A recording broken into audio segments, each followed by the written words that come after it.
My name is Afakioko Mtua. I am from the parish of St. Mary's Catholic Church here in Changamwe.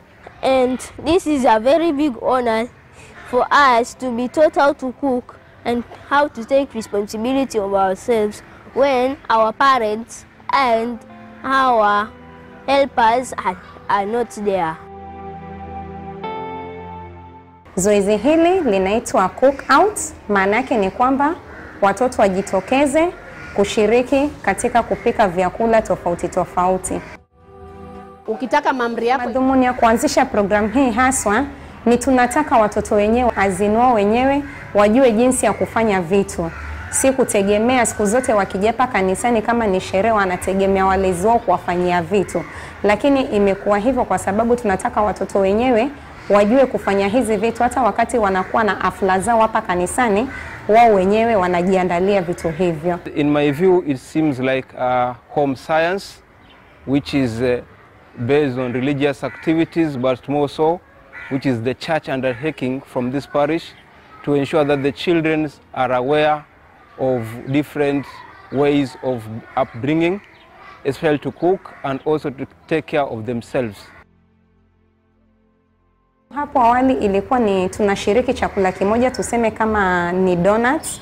Tunaleta mwalimu ambaye anajua kupika donuts, anafunza watoto jinsi ya kupika donuts. Lakini leo yani imekuwa ni kwamba tunapika vyakula tofauti tofauti. Tuko na mwenye atafunza watoto jinsi ya kupika kuandaa pilau. Tuko na mwingine amefundisha watoto leo jinsi ya kuchinja mbuzi na watoto pia wameshiriki vizuri katika kuchinja mbuzi.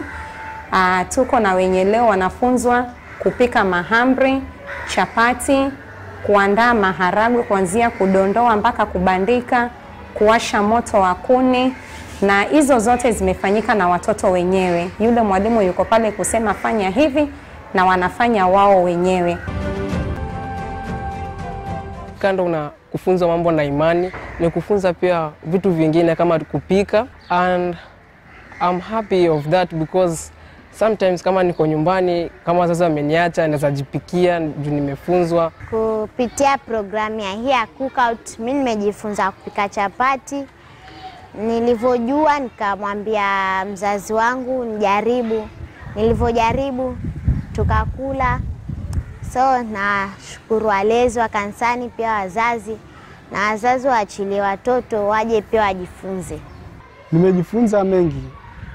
Na si mimi peke yangu tu, ila pia wenzangu ambao kwamba tumeshiriki wamefurahi kwa sababu kuna kazi zingine za kinyumbani kama si vijana watu ona ni ngumu, lakini kwa leo hakika hata mimi nimezifurahi kwa sababu tumeshirikiana vizuri, tumezifanya kwa ushirikiano na nimeona upendo kupitia kwa programu hii. Watoto ambao tunawalenga katika zoezi hili ni watoto wa parokia hili letu, lakini pia mlango ulikuwa wazi, maybe wanaweza kuja na marafiki, lakini sana tulikuwa tunalenga watoto wa parokia hili letu.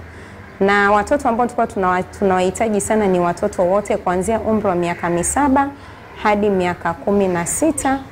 Here we learn how to cook. I myself have learned how to cook pilau, and also how to make sure that the mahamri are well set before it comes to table.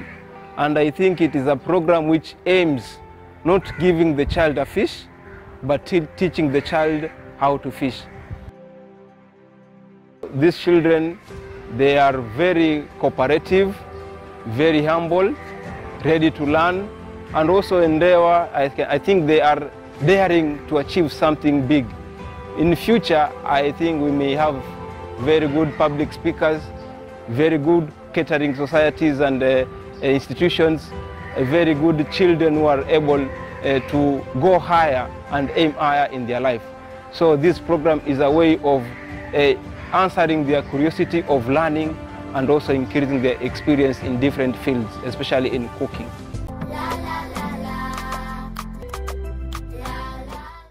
Katika programu hii ya cook out ni mengi kama vijana tumejifunza, na ningeomba programu hii isiwe tu kwa leo, bali iwe ikifanyika mara kwa mara, na ikiwezekana pia kubuniwe mbinu tofauti au kushirikishwe hata wengine kuja kushiriki katika program kama hizi. Previously we had the Beacon Boys, a group of young boys who from 17 years and to 13, and we registered 132 members who came in for the purpose of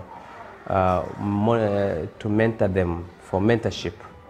Those ones we were doing for mentorship, and it was open also for other churches, although we had our members only.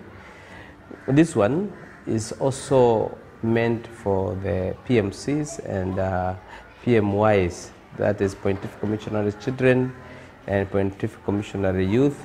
Those are the young generation that we are including. And when we want to include the other part, we do it when they are in school session.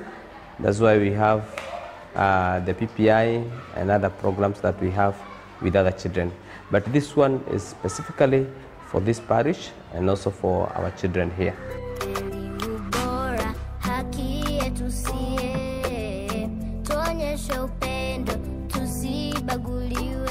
I'm grateful for the teachers that have been here, who have taught us many things, and I'm grateful for the church leaders and the church community for allowing us to do so.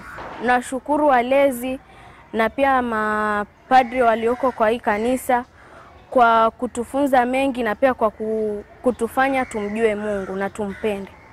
Tunashukuru waanzilishi wa hii program kwa sababu wametuwezesha tujifunze mambo mengi. Kama kikwangu nimejifunza kupika vitu vingi, kuandaa chakula tofauti. Nashukuru walezi wetu, mapadri na wale waliohusika na hii mambo, nawashukuru sana kwa kuwa umetuletea. Sijaiona kanisa kama hii ikifanya hivyo na nimefurahia sana tangu nikuje hapa. Katika zile programs huwa tunapanga, most of the time kuna kuanga na seminars, na hapo in between tunaweka hizo mambo na cooking, mambo na house chores, mambo na sports, ambayo imekuwa ikisaidia sana watoto. Na hiyo katika kufanya hizo vitu wakati mwingi huwa inasaidia watoto wanakuja wengi kanisani. One of the main challenge that we have is a good number of them have had traveled and they have not come back. And together with that, our children, they do not know if it's, they are not free anymore. You find our children, they want to sit, watch movies, talk stories. Those are things that they are doing. To do something manual, that is physical, is becoming a bit difficult for them. But after coaching them, because they have the interest, the problem that they have is they do not have exposure. You will find a child asking you, what does that one do? What is this? What is that? They do not have exposure. That's the main challenge that we have. Our children do not have exposure nowadays.